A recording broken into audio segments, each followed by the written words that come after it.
here's what's gonna happen. You're gonna throw your punch as hard as you can, and you're gonna drop your opponent to the ground, take his wife home, and make her yours. Oh my god, dude, this is an MMA fight, dude! NANI? Wait a minute, wait a minute. Well, maybe not. As a martial artist, we still have a responsibility to our opponent. If we can do less than lethal or even less than lethal damage, we should do that. Is there a better solution to throwing bare knuckle punches without the risk of permanently crippling or killing somebody?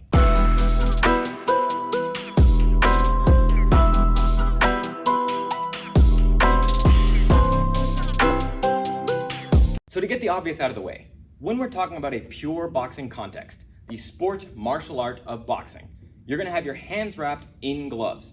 Reason being is you're gonna protect these dainty little hands from getting broken while you're striking. That much is obvious. But it's not really quite so obvious what that's doing. Because it's not so much preventing injury as it's allowing excess.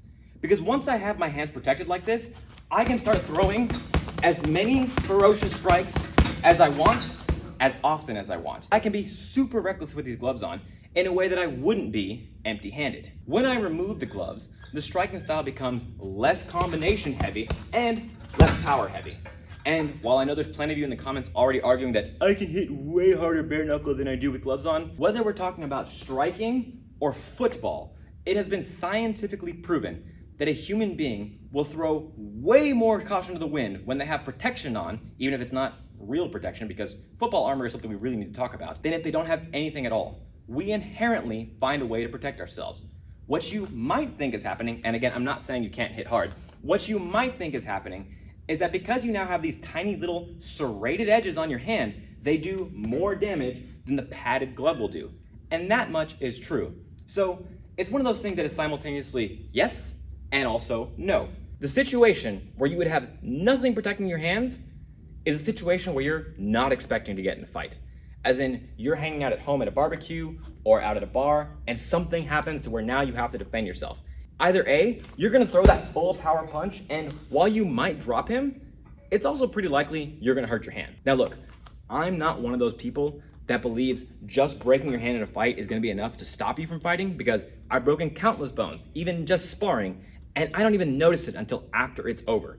And if you're really afraid for your life, are you gonna let a tiny broken bone in your finger stop you from doing that? But in a worst case scenario, let's say once again, you throw that knockout punch. You don't break your hand and he drops. But on the way down, he hits his head on a countertop. And now he's not waking up and he's not even moving. And now, you didn't catch any hands, but you did catch a lawsuit. And that can follow you around for years, if not end you up in prison. And yes, I know a lot of people are already typing, it's better to be judged by 12 than carried by 6. In the world of martial arts, there's so many things you can do before you fracture somebody's skull and get yourself sent to prison. So now let's talk about the alternatives. Is there a better solution to throwing bare knuckle punches without the risk of permanently crippling or killing somebody? In this case, I have two solutions for you. The straight right, aka reverse punch, and the liver punch, aka the shovel hook. These are both punches that go to the body. And there's a couple different reasons why I would want to do that. When we're talking about throwing punches to the head, there's a lot of really bony parts of the head that could very easily break your hand. However, when we move downstairs now to the body, there's usually a whole bunch of pockets of fat that aren't surrounded by bone. And you drive your knuckle into there and someone's gonna drop. So I call this technique the reverse punch and not the body cross, because for me, they're fundamentally different. To me, the body cross is still a standard cross, you just lower it down to the body. Whether we're talking about lowering the fist or lowering yourself. It is still fundamentally the exact same strike to either target. However, with the reverse punch, both hands are usually kept down low. But in this situation, the reason my hands are down low is because I'm in a defensive, unassuming position. The more my hands come up to eye level, even if I have them open like this, it signals to my opponent that I'm expecting a fight. And even if he wasn't ready for it, the minute he sees this happen, he knows it's on. But when my hands are down here like this, it looks a lot more like, hey man, keep away from me, I don't want to do this. And while he might assume that, I need to know that from here, I can throw a quick strike. And this is where we need to talk about preemptive strikes in self-defense. Because if I'm in the range where someone is at my fingertip length, I'm already fighting somebody. I need to know that. If someone has invaded my personal space, my personal bubble, I need to know the fight has already begun or is about to begin. By standing in this unassuming but still athletic position, I can use my left hand to keep someone away from me. The minute he tries to posture forward, as in break that frame, that's when I can drive a preemptive strike. Now, that may or may not be legal depending on where you live. But in this context, we're talking purely about the physical act of defending yourself.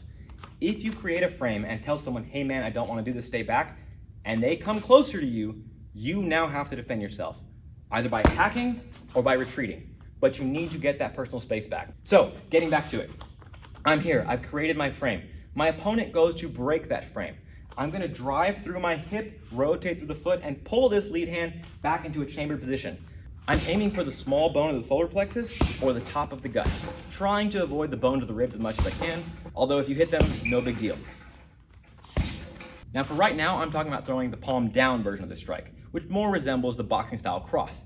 However, if you're more familiar with the palm in like this, or even the palm up inverted punch, have at it.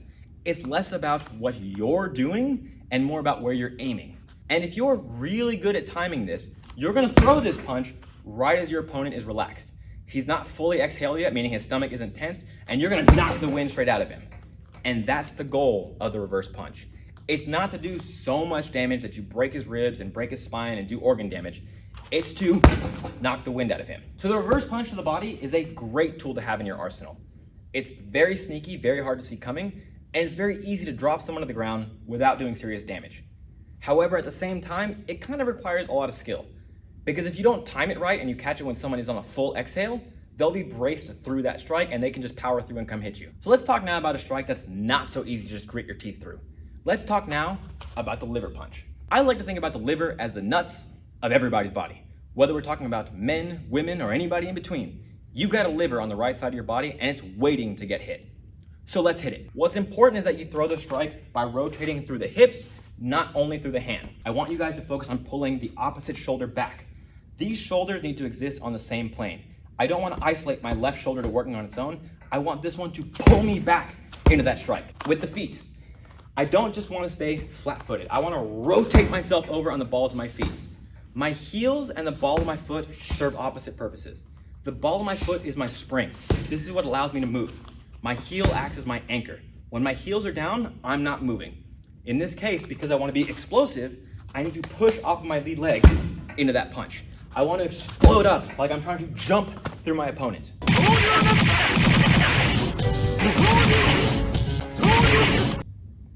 Wrist alignment for the liver punch. I tend to like throwing with the thumb in like this in more or less a vertical fist style. However, I've seen some people throw it with the palm up like this. That's fine if that's how you like doing it. It doesn't feel good on my wrist, so I don't do it that way. It's more important that you find the way that's comfortable and effective for you than the way that's right. Also, quick note, if none of these versions work for you, feel free to make this an open palm strike. This is a situation where an open palm strike can be super effective because as long as you're driving a hard part of your hand into your opponent's liver, you can still drop them. So again, whether I'm coming here, here, or here, the goal is to screw into my opponent's body. I'm trying to screw him. So if we're talking about throwing straight boxing style strikes, I recommend the reverse punch to the body and a liver shot to the liver. But if you really want to hit someone in the head, I recommend focusing less on the fist and more on the open hand variations. In this case, yes, I'm talking about using the open palm strike, the chin jab, the slap. I'm a big fan of slaps. Using the open soft parts of your hands while you set up powerful closed fist strikes to the body is a very winning setup for self-defense street fighting. However, and I know this is gonna sound crazy coming from me, but I don't think we should be relying on strikes in a street fight anyway. Because if we're talking about the dichotomy of both making sure we get to go home safe while also not doing serious damage to our opponent, strikes are not gonna give us that guarantee. Because yes, you could have a devastating reverse punch. You could throw a liver shot like the best of them, but he might not go down. There's no guarantee you're gonna find the right target at the right time or it's gonna do enough to actually stop him. Relying on strikes is great, but it shouldn't be the only tool in your arsenal. If we're talking about real self-defense fighting, I think it's very important that we learn how to clinch, how to grab onto someone, maintain control of them, and then restrain them while they're standing up or put them on the ground without doing serious damage to them. In this case, you need to train stuff like the Muay Thai clinch for obvious reasons, Greco-Roman or freestyle wrestling, or my favorite, Judo. And the thing about it is, if you get good at clinching and stand-up wrestling, you open up a whole new world of strikes. Not just boxing style strikes, but what I call incidental strikes. Because if I'm here with my opponent and let's say I soften him up with a reverse punch and then I overhook his arm, I can now throw elbows or I can throw hooks to the body, but I can also throw stuff like ridge hands or back fists or all kinds of crazy stuff that I don't necessarily get to do when we're out here in the kickboxing range. But the minute that I tie up with him, there's all kinds of close range style strikes that work super effectively because now you're holding on to someone and pushing and pulling them where you want them to go. We're not relying on these strikes to be the thing that ends the fight. We're relying on them to set us up to end the fight. So there you have it, you guys. Those are my thoughts on boxing style strikes for self-defense street fighting. I think they're useful, but I think we need to modify the way we're practicing them and the reason we're practicing them. If you're expecting to just knock someone out clean in every single street fight you have, eventually someone's gonna get hurt in a way that they can't come back from, and you're gonna pay the price for that. But with just a little bit of responsibility and some modification to the training, you can still be very effective. However, at the same time, I don't think we should only rely on our striking. I think a lot more needs to be said about clinch wrestling, both for locking up and tying up your opponent, but also for restraining and putting them on the ground. There's a whole world of self-defense that's not just heel palm him in the nose, kick him in the knees, but it's not as simple as just going 1, 2, 3, back away. It's pretty simple, but it's not easy. All that being said, you guys, I hope you enjoyed the video and I hope you learned something. If you did, please be sure to like, share, comment, and subscribe. As always, this has been Rob from Combat Self-Defense. I want to thank you for all the hard work. Thank you for the hard work yet to be done, and I'll see you guys next time.